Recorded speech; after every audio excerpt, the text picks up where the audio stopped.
अहोई अष्टमी का व्रत जानिए महत्व, पूजा विधि, मंत्र और कथा।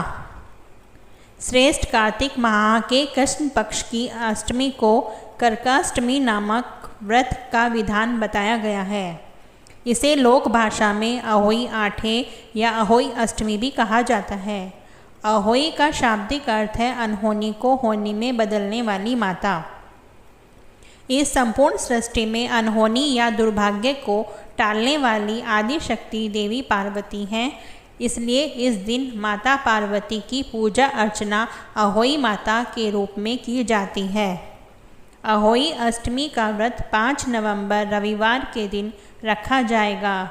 अष्टमी तिथि का प्रारंभ 4 नवंबर की मध्य रात्रि 1 बजे से होगा और इसका समापन 5 नवंबर देर रात 3:19 पर होगा।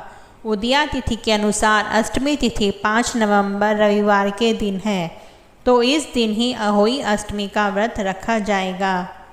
साथ ही इस दिन रवि पुष्य योग का शुभ संयोग भी बन रहा है। इस योग में रखे गए व्रत का 2 गुना फल मिलता है।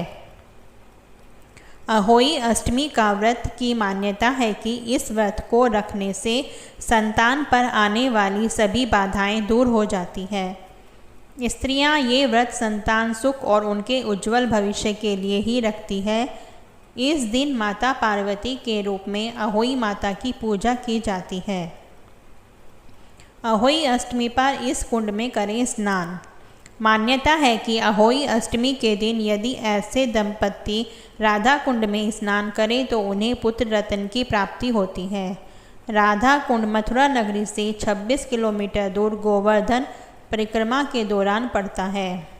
हर साल अहोई अष्टमी के दिन यहाँ पर शाही स्नान का आयोजन किया जाता है। राधा कुंड मथुरा नगरी से करीब 26 किलोमीटर दूर गोवर्धन परिक्रमा के दौरान पड़ता है। इसलिए मान्यता है कि इस रात्रि में अगर पति और पत्नी संतान प्राप्ति की कामना के साथ इस राधा कुंड में डुबकी लगाएं और अहोई अष्टमी का निर्जल व्रत रखें तो उनके घर में जल्द ही किलकारियां गूंजती हैं।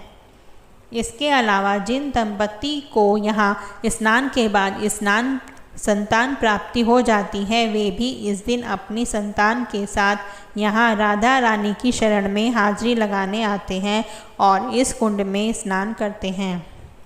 माना जाता है कि राधा कुंड में अहोई अष्टमी के दिन स्नान की ये परंपरा द्वापर युग से चली आ रही है।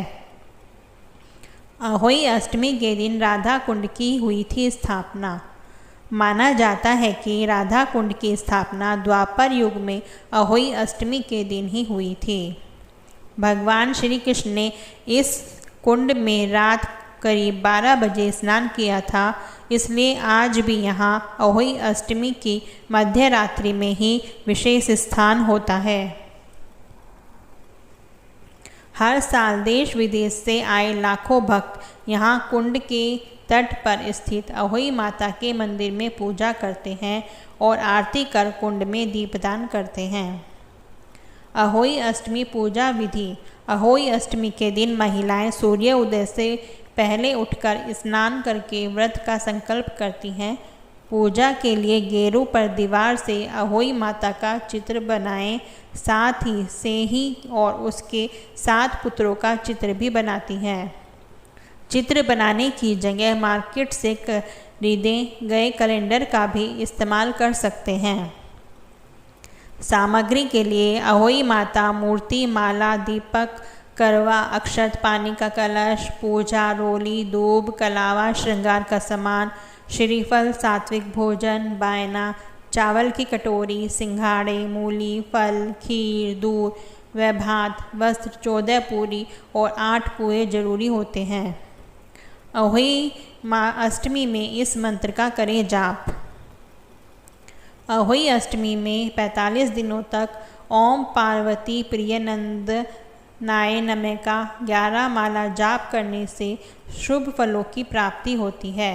ऐसा करने के पीछे मान्यता है कि संतान कामना की इच्छा रखने वाले लोगों को भी इच्छा पूरी हो जाती है। अहोई अष्टमी में गणेश जी की पूजा का विशेष महत्व है। अहोई अष्टमी के दिन तारों को अर्घ्य देते हैं। तारों के निकलने के बाद ही अपने उपवास को तोड़ें। अहोई अष्टमी के दिन व्रत कथा सुनते समय 7 तरह के अनाज अपने हाथ में रखें। पूजा के बाद इस अनाज को किसी गाय को खिला दें। अहोई अष्टमी के दिन पूजा करते समय बच्चों को अपने पास बिठाएं और अहोई माता को भोग लगाने के बाद वो प्रसाद अपने बच्चों को जरूर खिलाएं। अहोई अष्टमी पर बरतें सावधानियाँ। इस पूजा में खासकर महिलाएं ज़्यादा ध्यान दें। काले रंग के कपड़े नहीं पहनने चाहिए। हिंदू शास्त्रों में कभी भी काले रंग के कपड़े पहनकर पूजा करने की मनाही है।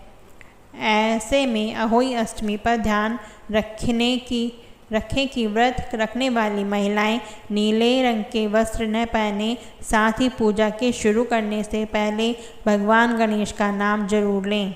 अहोई पर तारों की छांव में अर्घ्य देने के लिए कांसे के लोटे का इस्तेमाल नहीं करना चाहिए। इस दिन महिलाओं को मिट्टी से जुड़े किसी तरह का कार्य करने से बचना चाहिए। इस दिन काले रंग या गहरे रंग के वस्त्र धारण न करें। खुदाई करने से बचें। इस दिन खास तौर पर मिट्टी की खुदाई नहीं करनी चाहिए। साथ ही महिलाओं को इस दिन मिट्टी का कोई भी काम करने से बचना चाहिए। पौराणिक मान्यता के अनुसार मिट्टी की खुदाई के समय एक साहूकारनी से सेई के बच्चे की मौत हो गई थी और इसके बाद उसका पूरा परिवार उजड़ गया था, जिसके बाद अहोई माता और सेई की पूजा करने के बाद ही उससे संतान की प्राप्ति हुई थी।